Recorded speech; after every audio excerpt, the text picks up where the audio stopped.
मेरा नाम देविका है और ये मेरा रियल नेम नहीं है। इस पर्टिकुलर वीडियो के लिए हमने अपना ये नाम चेंज किया है। और मेरे साथ जो हुआ, मैं उसकी मदद की गुहार लगा रही हूँ 100 करोड़ लोगों से। तो वो ये है कि मैं भी मॉडर्न सोच रखती थी और पीएचडी की हुई हूँ, तो ऐसा लगता था कि मुसलमान इतने गलत नहीं जितना इनको कहा जा रहा है। और इसी सोच ने और इनके उस प्रोजेक्ट ने मुझे बर्बाद किया। अरशद आमीन नाम का एक लड़का है जो श्रीनगर का रहने वाला है। इसके पिता का नाम मोहम्मद आमीन डार है और इसके भाई का नाम आसिफ आमीन, आरिफ आमीन, और भाभी नुसरत जहां और अदीना कसन है। तो इसने मुझे अपने प्यार के जाल में उसी तरीके से फंसाया जैसे बाकी लड़कियों के साथ होता है।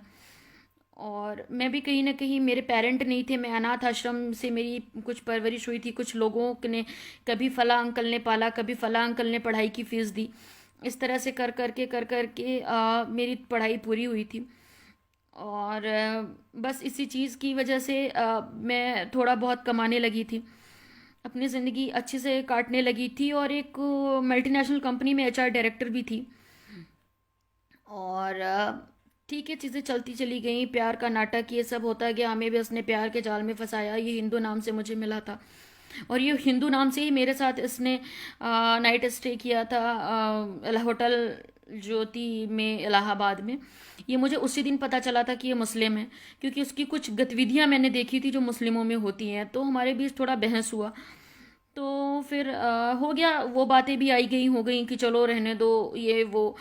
और इस्लाम का कहीं ना कहीं मीनिंग ये हो जाता है कि इस्लाम सबके लिए पीस चाहता है, जैसे ही इसने मुझे बताया।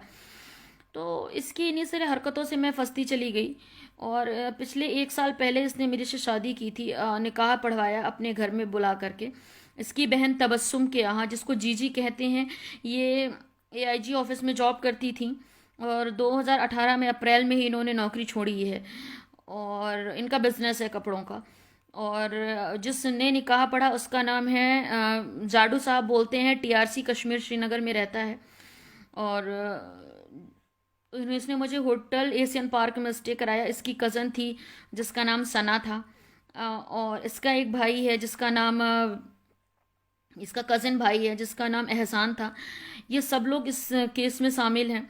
जो मेरे साथ हुआ वो कोई मनोस्थिति पहले से ही बनाई गई थी। ये प्री प्लान इनका प्रोग्राम था जिसमें मेरे को सेट किया गया इस एजेंडे में। और इसने निकाह किया और इसके बाद ही मुझे ये दिल्ली लेके आया। दिल्ली में इसने मेरा शादी का रजिस्ट्रेशन करवाया 3 कश्मीरी दोस्तों के साथ मिलकर, स्पेशल हिंदू मैरिज एक्ट के थ्रू, जो 1 घंटे में ही मुझे सर्टिफिकेट दे दिया गया, 45 मिनट्स में सरिता मैडम ने दिया। और जो एडवोकेट हैं, एडवोकेट भवनेश। और ठीक है, उसके बाद ये मुझे वहाँ पे ले गया इथोपिया में, एडिस अबाबा। वहाँ पर इसने ले जा कर के मेरा रेप किया। रेप करवाया 2 लोगों से जो भारतीय मूल के रहने वाले नहीं थे। इसके बाद ये जिस घर में रहता था वहाँ लेके गया। वहाँ पर अनजान लोगों का आना जाना था। मैं मानसिक रूप से बहुत प्रताड़ित हो रही थी और बस चल ही रहा था ये। और एक दिन मुझे बाहर निकली मैं, ये अपने कॉलेज यूनिवर्सिटी गया हुआ था, तो मैं वहाँ पे बाहर निकली कुछ सामान लेने के लिए। कोयला, वहाँ पे मूलतः लोग बेसिकली कोयले में खाना बनाते हैं। वो काफ़ी ट्राइबल और रिमोट एरिया था। तो मुझे वहाँ पर पता चलता है कि मुझे तो बेचा जा रहा है 3.5 लाख बेर में। जिस दिन मुझे बेचा गया, मैंने उससे दिन आकर इससे सारी बात कही। इसने कहा गलत है, ये वो है। इसने अपने एक्सक्यूज़ दिया। तब मैंने इससे सवाल किया कि मेरा पासपोर्ट को तुम क्यों नहीं एक्सटेंड करा रहे हो, मेरे वीज़ा को, क्योंकि मेरा वीज़ा तो ख़त्म हो चुका है। इसने मुझे धक्के मार के निकाला, पासपोर्ट फेंका, टिकट नहीं दी। एक इंडियन थे, उन्होंने मेरी मदद की आर्थिक रूप से, पैसे दिए और उन्होंने मुझे बताया कि आप ये पैसे लो और आप यहाँ से निकलो, पहले तो आप इंडिया पहुँचो सेफ़। तो मैं सेफली इंडिया आती हूँ और टिकट दोस्तों से मैं किसी तरह अपने टिकट करती हूँ। मेरा फ़ोन भी ये रख लिया होता है, मेरे पास कोई फ़ोन, कोई कांटेक्ट नहीं होता है कि मैं किसी से और कांटेक्ट कर सकूँ। मैंने STD PCO से और साइबर कैफ़े में मैंने मेल वेल यूज करके मैंने लोगों को बताया कि मेरे साथ क्या हुआ।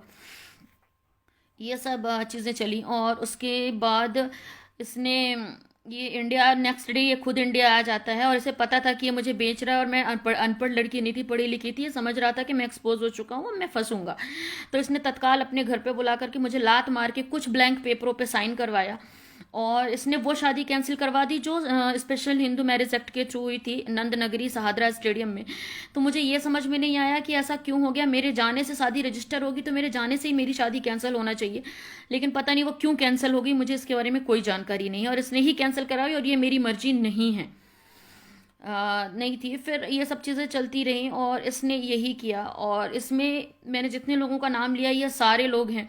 इसमें एक बहुत बड़ी कंपनी का हाथ है जिसका जेफ्रॉन मिनरल वाटर, ये वहाँ की मिनरल वाटर बनाने की एक फैक्ट्री है। ये कंपनी है जो खुनमू में है, वो कश्मीर में एक एरिया पड़ता है खुनमू, श्रीनगर में खुनमू में है। तो वहाँ का एक जो फाउंडर है, वो जो बिजनेसमैन है जिसकी कंपनी है, वो भी इसमें इन्वॉल्व है। और इन सब लोगों ने मुझे बेचने की कोशिश की। तो मैं तो जैसे तैसे जिंदा लौट आई, लोग इसी पर खुश हैं। लेकिन ये मेरे लिए इतना आसान नहीं है कि मैं ये सब बर्दाश्त कर पाऊँ, क्योंकि एक अनाथ लड़की हूँ। मैंने बहुत बड़ा स्टेप मेरे साथ हो गया, ये लिया मैंने। तो मैं बाकी की हिंदू बहनों से अपील करती हूँ कि प्लीज़ इनके चक्करों में मत पड़ो, क्योंकि मेरा जो हुआ, मेरे साथ जो हुआ, मुझे नहीं लगता कि ये सेफ लोग हैं। मत करो इनसे, प्यार मोहब्बत ही कभी नहीं कर सकते। इन्होंने एक, अब मैंने रिसर्च करना शुरू किया तो मुझे पता चल गया है कि, मैं उनका नाम नहीं लूँगी, कि बहुत बड़े कहना चाहिए पत्रकार भी रहे हैं। और इन्होंने बहुत सारी चीज़ें कही है। मैं अब इनकी बात सुनती हूँ तो समझ में आता है कि इन्होंने जिहाद, अब इन्होंने हम हिंदुओं को मारने के लिए, हमारी बहन बेटियों की इज्जत को लूटने के लिए अब ये तलवार का सहारा नहीं लेंगे। अब ये हमारा सहारा ले रहे हैं, हमारी कोख का सहारा ले रहे हैं, हमसे बच्चे पैदा करवा के हमें मार रहे हैं।